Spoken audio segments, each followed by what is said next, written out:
మీ పేరండి? ఆంజనేయులు.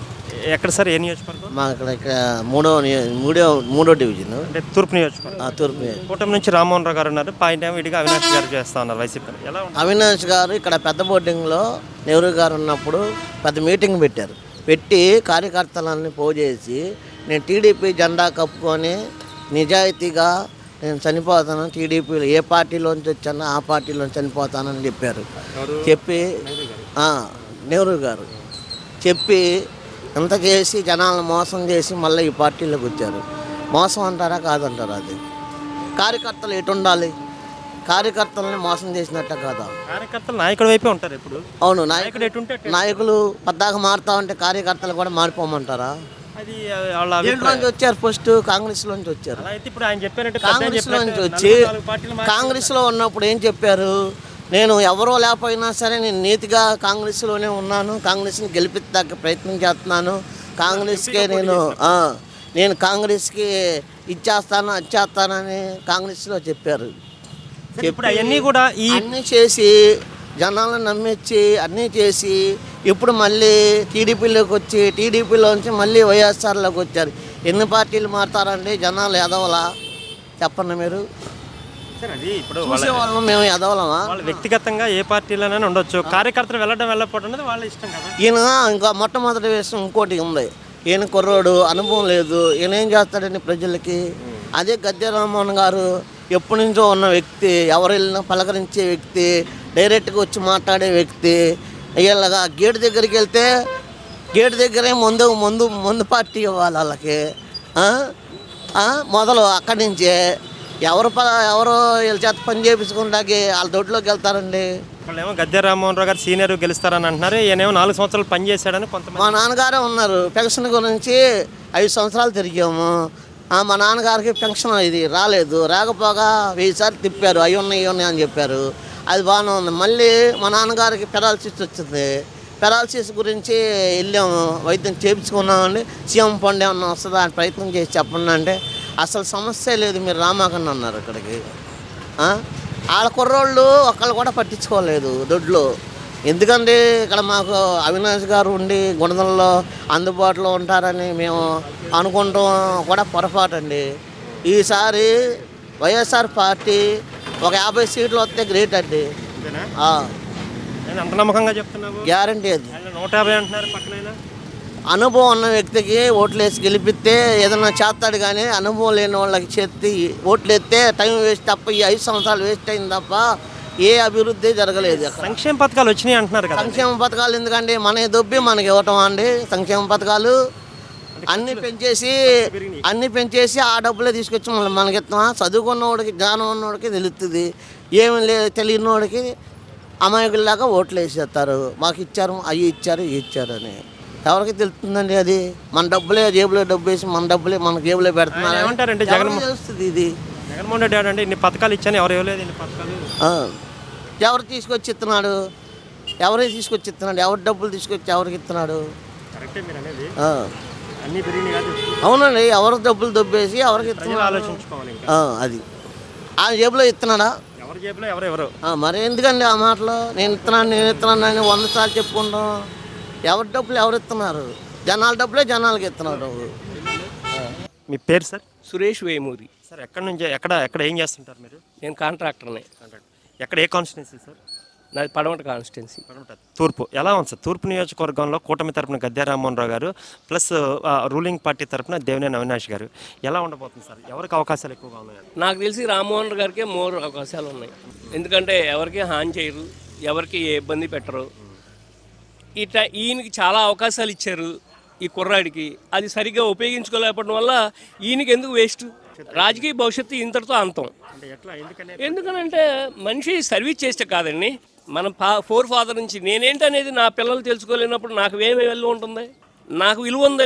మా నాన్నగారు తప్పు చేశారు లేదా అది చేశారు నన్ను చెప్పుకుంటే కాదు కదా, రియాలిటీ రావాలి. అంటే ఈ రోజుల్లో జరుగుతున్నటువంటి డబ్బుని చూసి నువ్వు వెళ్ళావు, నువ్వు ఎందుకు పార్టీ మారావు? మీ నాన్నగారు తెలుగుదేశం కండ కట్టి నేను ఇందులోనే చనిపోయాను, లాస్ట్కి ఇందులోనే చేరాను, నా భవిష్యత్తు ఇది అన్నప్పుడు నువ్వు కూడా అదే చేయాలి కదా. వాళ్ళు ఎందుకు చేసావు? పార్టీ అనేది నీకు నీకు నీకు మీ ఫాదర్కి లైఫ్నిచ్చింది. మీ ఫాదర్ ఏమన్నా కాచుకొండలతో పుట్టాడా? అభివృద్ధి నా వల్ల జరిగింది, రిటర్న్ వాలింగ్ కూడా నేనే కట్టానని claim చేస్తున్నారు. ఆడు కట్టేది ఏంటండి? ఆడు కవచుకున్నలతో కట్టాడేంటి? మన ట్యాక్సులతో కట్టాం. ఆడు కట్టకపోతే ఇంకోటి కడతాడు. మంచితనం కావాలి, ప్రజలకు మంచి వాళ్ళు కావాలి, అంతేనా కాదా? ఇప్పుడు రామ్మోహన్ గారు కట్టకపోతే ఇంకో మోహన్ రావు కడతాడు. కావాల్సింది ఏంటంటే మంచితనం. ప్రజలు పిల్లలంగానే రావాలి, మంచిగా చేయాలి, పార్టీలు మానుకోకుండా మంచి భవిష్యత్తుని ఏర్పాటు చేయాలి. ఒక దొంగాడితో కలిస్తే నీకు ఎవడో ఓటేస్తాడు? క్రెడిబిలిటీ పోలా? ఒక చిన్న కుర్రాడు, ఇప్పుడు మా ఇంట్లో మా అబ్బాయి పక్కింట్లోకి వెళ్ళి జాంకాయ కొత్తి ఊరుకుంటామా? తండ్రికి ఏమంటాడు? దొంగాడు కూడా కొడుకుని దొంగతనం చేయకూడదని పెంచుతాడు. దొంగాడు కూడా కొడుకుని దొంగతనం చేయకూడదని చెప్తారు. దొంగాడే నువ్వు వెళ్ళి పక్కింట్లో దొంగతనం చేయమని తండ్రి ఎవడన్నా ఉంటాడా ప్రపంచంలో? ఇదే తంతు. Same thing. అంటే అవినాష్ చిన్నాడే, కానీ అతని పద్ధతి మంచిది కాదు. పార్టీలు మారే మనతో ఈ వయసుకే మంచిది కాదు. ఎంచుకున్న సిద్ధాంతం తప్పు. పార్టీలు మారే విధానం తప్పు. మీ ఫాదరు లాయల్గా చనిపోయారు అన్నప్పుడు ఆ లాయల్టీని నువ్వు ఉపయోగించుకున్నప్పుడే డబ్బు పోతుందండి. మనకేం రావు. డబ్బు అనేది ఇవాళ కాదు రేపు వస్తుంది. ఆ పిల్లలకు కాంట్రాక్టర్ పొజిషన్ ఉన్నారు, ఇలా మాట్లాడుతున్నారు, మీకు ఇబ్బంది ఏముండదు? ఏముందండి, పోతే పోతుంది. ఇప్పుడు పోయింది ఆంధ్రాలో. కాంట్రాక్ట్లు ఇబ్బంది పడ్డారని విన్నాను. పడతామండి. ఏముందండి, ఇప్పుడు డబ్బులని నేను చెప్తున్నాను కదా, రేపొద్దున పక్కింటి అమ్మాయి కూడా సంపాదిస్తుంది పిల్లల కోసం. డబ్బు అనేది ఇవాళ కాదు రేపు వస్తుందండి. మంచితనం ఎన్ని సంవత్సరాలు పడితే వస్తుంది? జగన్మోహన్ రెడ్డి చూస్తా అంటే నేను ఇచ్చిన సంక్షేమ పథకాలు నన్ను గెలిపిస్తుంది. ఏంటండి ఆడిచ్చేది ఏంటండి? ఆడిచ్చేదేంటి? ఎవడిచ్చినా ఇస్తాడు. బాబు వచ్చినా ఇస్తాడు. ఎవరి కోసం ఇస్తాడు? ప్రజల కోసం ఇవ్వాలి. ఇప్పుడు మనం కట్టే పన్ను మనం కట్టే డబ్బు ఇస్తున్నారు కానీ వాళ్ళ ఇంట్లో నుంచి తోకొచ్చిస్తున్నారండి. యుద్ధానికి నేను సిద్ధం అని పెడుతున్నాడు. యుద్ధం అనడానికి ఏంటంటే పోయటానికి యుద్ధం. కూటమికి ఆంధ్రప్రదేశ్లో గవర్నమెంట్ మారద్దు అంటారా? కూటమికి అవకాశాలు ఉన్నాయంటారా? కూటమిలో కూడా అవసరానికి కూటమి అయ్యారండి, మంచి చేయటానికి కూటమి అయ్యారు. అది నిలబడాలని కోరుకుంటున్నాను. అప్పుడు ఆ కూటమికి ఓ పెద్ద పార్టీని అండగా తీసుకున్నారు. వాళ్ళు కూడా 10 సంవత్సరాలు ఉపయోగపడకుండా ఇప్పుడు ఉపయోగపడతానే వస్తున్నారు. అది ఉపయోగించుకునేటట్టుగా వాళ్ళు కూడా ఉపయోగపడాలి. ప్రజలందరికీ మీరు కామన్గా ఒక మెసేజ్ ఏమి ఇస్తారంటే, వైసీపీని సమర్థించే, ముఖ్యమంత్రిని సమర్థించి మా నాయకుడు మా పూలని ఎలివేషన్ ఇచ్చే వాళ్ళకి మీరు ఏం చెప్తారు? దొంగని ఎలివేట్ చేసినట్టే ఉంటుంది. దొంగని యుద్ధం చేయరా బాబు అంటే ఏం చేస్తాడండి? చంపేస్తాడు. అట్లాగే మీరు చంపుకుంటారా? యుద్ధం చేయకుండా మంచి అడిగి ఓట వేస్తారని తెలుసుకోవాలి ప్రజలు. యుద్ధాలు అనేవి పిచ్చి రోజులు వచ్చినాయి కానీ ఇవాళ యుద్ధాలు లేవు కదా. యుద్ధం చేసేవాడు ఎవడన్నా ఉన్నాండి? చంపేస్తారు తప్పితే బతికనిస్తారు ఎవరన్నా? రాజుల కాలంలో యుద్ధం చేశారంటే అది వేరు. ఇవాళ యుద్ధం ఎవడు చేస్తాడు? అది. థ్యాంక్ యూ అండి. ఆవిడ కనిపిస్తూ ఉంది, ఎట్లా ఉండబోతా ఉంది, ఏంటి ఆంధ్ర రాష్ట్రం పరిస్థితి? ఈ ప్రజల నాయుడు ఎట్లుంటారంటే బయటపడతలేదండి, ఏది మాట్లాడతలేదు. ఈ లాస్ట్ మినిట్ వరకు ఇది చెప్పలేకపోతున్నాం. ఎవరు కూడా బయటకు వచ్చి మాట్లాడతల్లా. అది పరిస్థితి. మీరు ఎక్కడ సార్, ఎక్కడికి సంబంధించిన మీరు? మేము ఇక్కడే అండి, తూర్పు. ఎలా ఉండబోతుంది? తూర్పు నియోజకవర్గం నుంచి కూటమి తరపున రామ్మోహన్ రావు గారు ఉన్నారు, మరో పక్క అవినాష్ గారు ఉన్నారు. ఎవరికి వాళ్ళ అభివృద్ధి మేమే చేసుకొని క్లైమ్ చేస్తూ ఉన్నారు. రామ్మోహన్ గారు అంటే ఎప్పటి నుంచో ఆయన ఎమ్మెల్యేగా చేస్తున్నారు, సౌమ్యుడు. జనరల్గా కొంచెం మొగ్గు చూపెడతాం అటు. అది మా వరకు మా అభిప్రాయం. అవినాష్ గారు కానీ లేకపోతే వైసీపీ కానీ సంక్షేమ పథకాలే మమ్మల్ని గెలిపిస్తాయని వాళ్ళు మాట్లాడుతూ ఉన్నారు. సరేనండి, అదొకటే కాదుగా, అభివృద్ధి కావచ్చు, అభివృద్ధి కూడా కావాలి కదండి. ఇది చాలా డిసైడింగ్ ఫ్యాక్టర్ అంటారా ఇప్పుడు ఇంకా రాష్ట్రానికి? అంతేనండి, లేకపోతే నా వరకు నేనైతే షిఫ్ట్ అయిపోతాను ఇక్కడి నుంచి. ఎందుకని ఇదే మాటలు మాట్లాడుతూ ఉన్నారు చాలామంది? ఎందుకండి, ఏం చేయాలా? ఇప్పుడు మళ్ళీ 5 ఏళ్లకి మాకు ఓపిక కూడా ఉండదు. ఇక్కడ ఏం చేయమంటారు కూర్చొని? ఇక్కడ ఎక్కడికి వెళ్ళి ఏం చేస్తారు సార్? ఇదే పని అక్కడ చేసుకుంటామండి. ఇక్కడ ఏం లేదు, ఇదే పని అక్కడ చేసుకున్నా నేను చేసే వ్యాపారం అభివృద్ధి చెందుతుంది. సార్ ఇక్కడ ఎట్లా వచ్చిందంటేనండి, క్లాస్ వారం జగన్మోహన్ రెడ్డి అయితే మాట్లాడతారు, డివిజన్ తీసుకొచ్చాడంటారా? అంటే ఉన్నవాడు లేనివాడు. అసలు ఉన్నవాడు లేనివాడు అని కాదండి, అసలు ప్రతి ఒక్కళ్ళు ఎవరి స్థాయిలో వాళ్ళు అభివృద్ధి చెందాలిగా. ఆర్థికంగా అభివృద్ధి చెందితేనే ఏదైనా. ఉట్టి పథకాలు ఇస్తున్నామంటే పథకాలు ఒకటి సరిపోద్దా? ధరలన్నీ ఎక్కడికి వెళ్ళిపోయినాయి? ప్రతి ఐటమ్, పెట్రోల్ కానీ, కూరగాయలు కానీ, నిత్యావసర వస్తువులు కానీ. మరి మీరు అంత అన్యాయం జరిగిందని మాట్లాడుతాను, ఇంకా జగన్ వస్తాడని మాట్లాడుతున్నారు, మరి ఏంటంటారు? ఏం చేయలేము సార్, ఇక అది అట్లా మనం ఎవరిది ఆడది. మీరు చెప్పిన దాని ప్రకారం అసలు ఆ పాజిటివ్ ఉండకూడదు మార్కెట్లో. అంతే కదా, ఉండకూడదు. ఎక్కువ స్థాయిలో భయపడుతున్నారు అసలు ముందు బయట. ఇప్పుడు సైలెంట్ ఓటింగ్ జరుగుద్దండి, ఇది అంతే.